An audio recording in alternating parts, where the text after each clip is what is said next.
Everyone, আসসালামু আলাইকুম। আশা করি সবাই অনেক ভালো আছেন। সো আজকে আমি শেয়ার করব আমার ভাইয়ার বার্থডের পরের দিন ভাইয়ার বেস্ট ফ্রেন্ড বাঁধন ভাইয়া কি সারপ্রাইজ দিয়েছিল।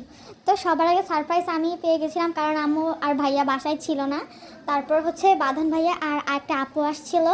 তো ওনারা দুইজন মিলে ভাইয়াকে সারপ্রাইজ দিবে। তো এখানে আগের দিনের বেলুন কিনে রেখেছিলাম আমি, কারণ ছাড়াই এটা ডেকোরেট করা হয়নি। সো এটা আমি সাজালাম। দেন এই যে কেকটা এনেছে, এখানে আমার ভাইয়ার নাম না লিখে ভাইয়াকে আর্ট করা হয়েছে, কারণ আমার ভাইয়া মোতা নামে পরিচিত।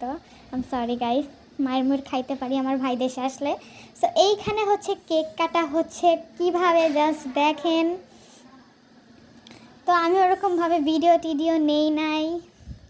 আর আমি শুধু ভাবতেছি যে এই মানে ভিডিওটা আমি কোথায়, আমি জানি না। এটা মানে অনেক দিন আগের একটা ব্লগ, তো আমি কইছিলাম, আমার কিচ্ছু মনে নাই।